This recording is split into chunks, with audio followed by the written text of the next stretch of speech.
Olá, irmãos, graça e paz. Estamos aqui reiniciando mais uma vez. Tivemos um probleminha aqui com a internet, algum problema que atrapalhou, então nós cancelamos o vídeo anterior, iniciamos novamente, mas com uma grande alegria, com a mesma satisfação, sabendo que o Senhor está aqui, está movendo entre nós. E vamos então comentar novamente o texto de hoje, da palavra de hoje, que é uma continuação daquilo que o Senhor tem colocado em nossos corações, em 1 Coríntios capítulo 15.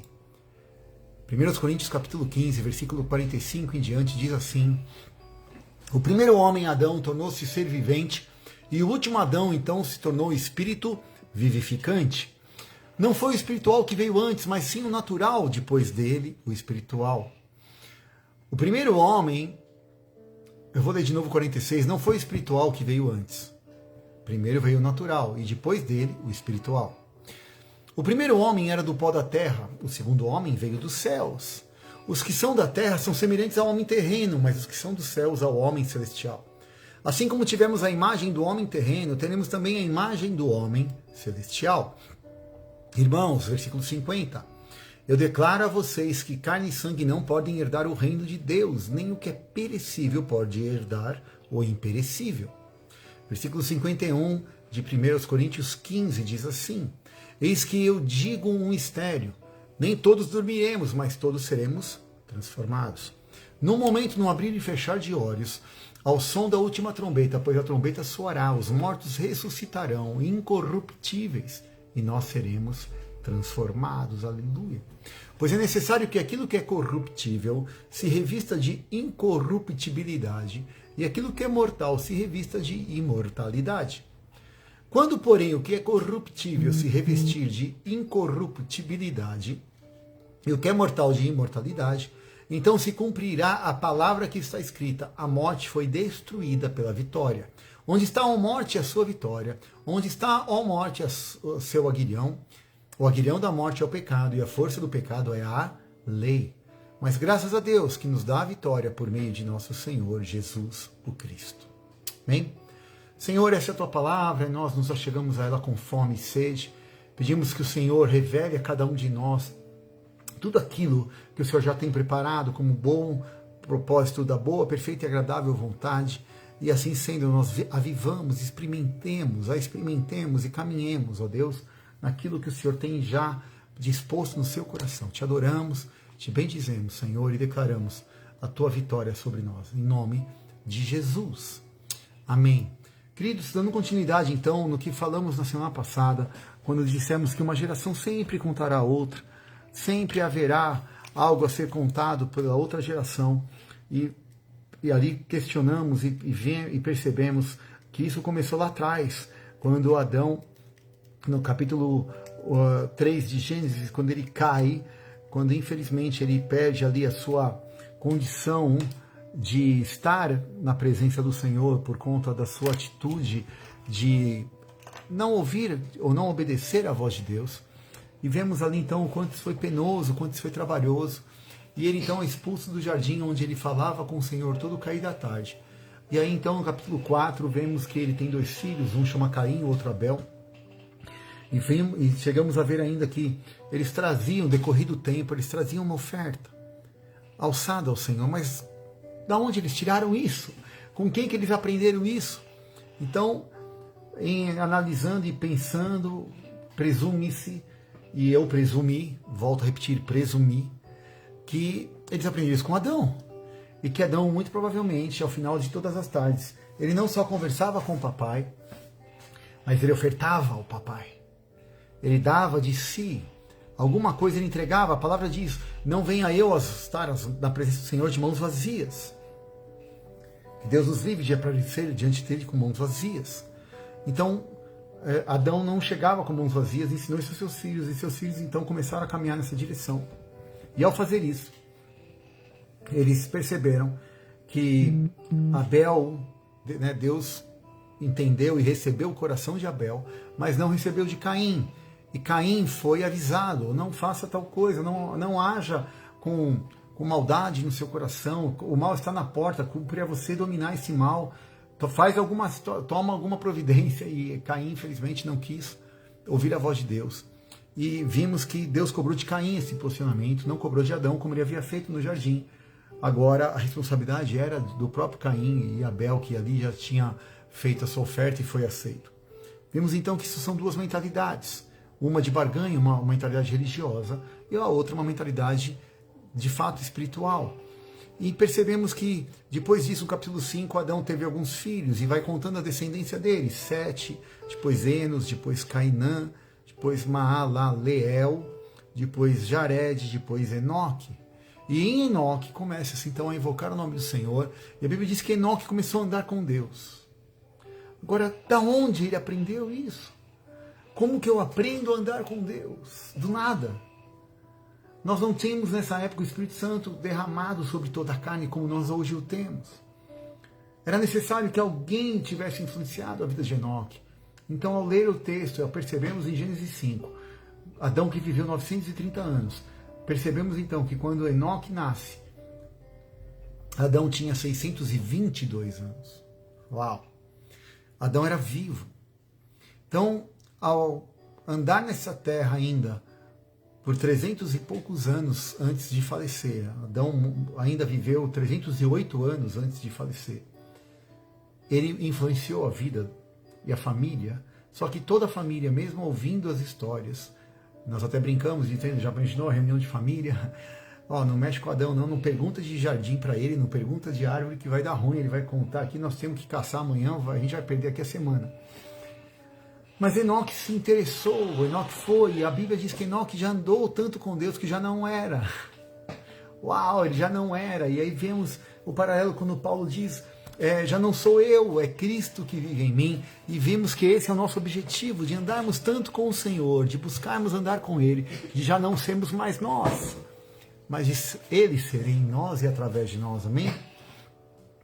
Mas o fato é que depois disso, Matusalém, filho de Enoque, que é o homem que mais temos registros aqui, que viveu mais até do que Adão, e fomos percebendo o quanto que o pecado foi levando tempo para arrancar a vida de Deus. No caso de Adão, 930 anos, e quanto mais o pecado ia conseguindo destruir esta vida que havia no espírito, na alma e que era transferida, as pessoas iam vivendo menos tempo. A morte foi estabelecendo-se e as pessoas foram caindo cada vez mais cedo, se despedindo dessa vida natural para realmente voltar para o Senhor de onde nós viemos. Então entendemos que quando eu vivo no princípio, quando eu começo a andar com o Senhor, eu já não sou mais, então eu tenho saúde para os meus ossos. A palavra de Deus diz isso, que a sabedoria, que a palavra de Deus ela nos vivifica, espírito, alma e corpo. E o nosso corpo é consagrado ao Senhor. Nosso corpo é de fato o canal e o meio pelo qual o Senhor quer usar para abençoar as pessoas hoje. E aí entendemos, fazendo já essa base que nós vimos, que o primeiro homem Adão se tornou um ser vivente. Mas o último Adão, esse é um espírito vivificante. Quando Enoque nasce, Adão natural estava vivo. Ele pôde ouvir sobre Deus, ele pôde buscar a presença de Deus, ele pôde... eu fico imaginando Adão, meu avô, me conta aí, como é que era você estar ali no final da tarde, o Senhor ter dado nome, contar, compartilhar o seu dia, me conta. E quando então Adão ia contando, Enoque ia se enchendo do seu coração, falou, eu quero isso. E Deus honrou a vida de Adão, porque o desejo que Adão deveria ter de voltar foi honrado em Enoque.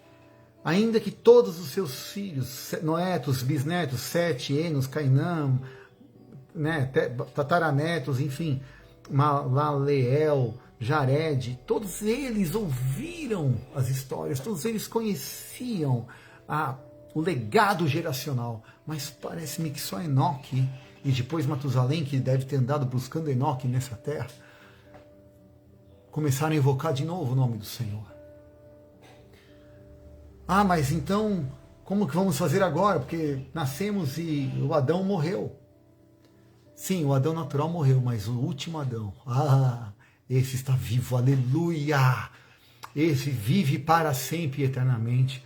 Como lemos aqui no versículo 45 de 1 Coríntios 15, o primeiro homem, Adão, se tornou um ser vivente, mas o último Adão é um espírito que vivifica e ele habita em nós. Então primeiro veio o natural, para depois vir o espiritual. Então primeiro veio o homem, Adão natural, caído, falido, não conseguiu dar conta, mas depois veio Jesus, o homem espiritual, o Adão espiritual, que venceu todas as coisas, e por causa disso eu e você podemos vencer. Então, estaríamos perdidos porque não haverá quem pregue. Romanos diz que como pois crerão se não há quem pregue? Como pois invocarão se ninguém lhes ensinar? Então nós temos quem nos ensine, porque Jesus, ele é o Adão que nos ensina. Jesus, ele abriu uma linhagem nova. Jesus é a porta, Jesus é o caminho, Jesus é a verdade, Jesus é a vida. E a partir deste momento, eu me tornando como ele, me torno um espírito vivificado. E agora não ando mais segundo a carne, não mais segundo o primeiro Adão lá caído. Eu agora posso não ter mais medo de ser expulso de nenhum jardim, porque agora o jardim habita em mim. Jesus, a árvore da vida, veio morar em mim. Para isso eu tenho só que querer. Para isso eu tenho apenas que buscar. E ao ouvir a voz e ao ouvir o conhecimento que é passado, eu preciso tomar uma decisão. Eu vou me tornar qual? Eu vou me tornar qual? Qual descendente eu vou ser? De qual Adão me tornarei descendente? De qual Adão eu me tornarei descendente? De qual Adão eu vou obedecer, eu vou continuar a linhagem? Em qual deles eu vou ali avançar? Em qual deles eu vou continuar seguindo um legado? Eu vou continuar avançando? Para qual? Para qual Adão? Para que lado eu vou? Para qual lado eu vou? Eu preciso ter essa consciência de que Adão eu vou ser descendente, de que Adão eu vou trazer a percepção às pessoas, de qual Adão, para qual Adão eu vou apontar, para o Adão natural ou para o Adão espiritual, para o Adão que é um ser que vive, deixa a vida levar, a vida leva, deixa, ou eu vou ser aquele que tem um princípio, meio e fim, aquele que veio, que é o alfa e que é o ômega, aquele que começou sim e que não sabe, não está perdido sem saber onde vai terminar. Ele sabe que o seu final é a glória de Deus. Ele sabe que o caminho traçado e foi aberto naquela cruz do Calvário é para mim e para você, é para que juntos avancemos e prossigamos e cresçamos e prossigamos em conhecer ao Senhor e o seu propósito e o seu chamado. Uau! De que Adão eu sou descendente?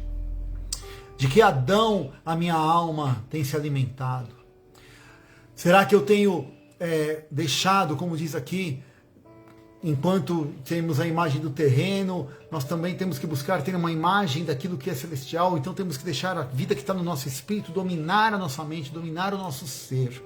Porque aquilo que é carne e sangue não vai herdar a vida de Deus, não pode herdar a vida do Espírito.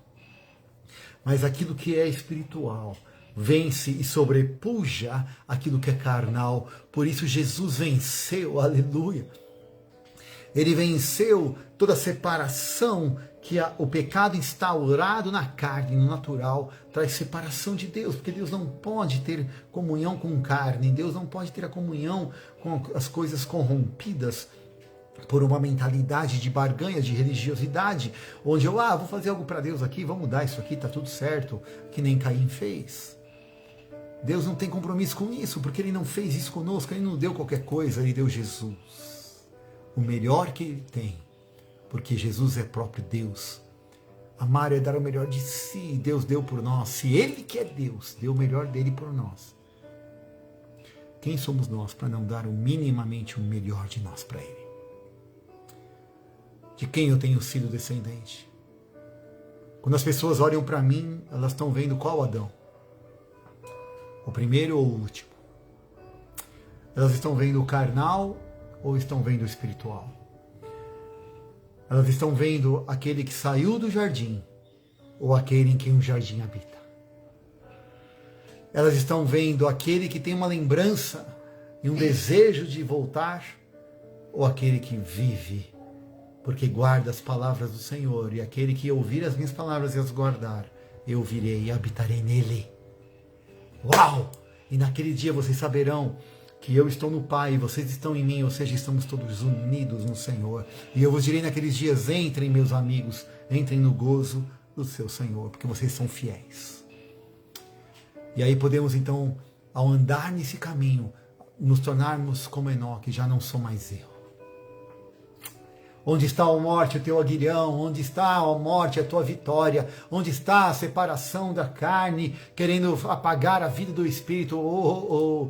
Tragada foi a morte, tragada foi a carne, a morte da carne foi vencida pelo Espírito. Agora a minha carne está sendo banhada pelo poder do Espírito Santo que foi derramado sobre mim, para que eu possa evangelizar e dar testemunho, ser um testemunho. Mais do que dar, ser-me-eis minhas testemunhas. O poder do Espírito Santo não é para dar, é para ser. Atos 1:8, recebereis poder para ser minhas testemunhas, não para dar testemunho. Por isso que a religiosidade mata. Por isso que Caim, ele disse, eu só vou dar uma oferta. Não, eu tenho que ser a oferta. Se eu não me torno a oferta, se eu não me torno parte daquilo que eu estou entregando, ou se eu não estou entregando parte de mim, meu Deus. Davi, certa feita, foi ofertar algo para que parasse e cessasse a praga sobre o povo. E o servo ali do reino queria entregar a ele, falou, nunca ofertarei ao Senhor aquilo que não me custe nada. Uau! E eu sei que esse assunto incomoda, mas tem gente que só dá daquilo que sobra.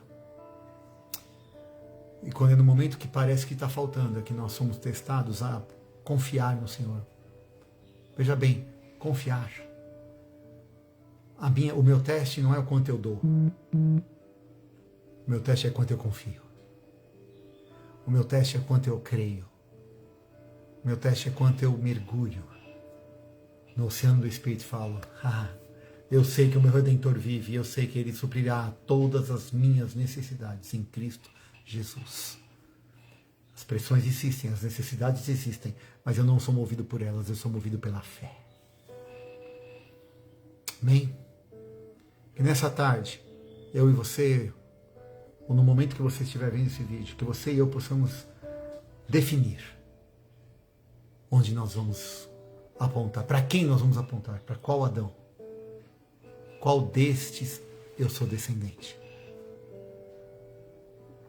Que eu possa gerar Matusaléns, homens que vão durar muito nessa terra apontando para o Senhor. Homens que vão dizer, o meu pai andou com Deus.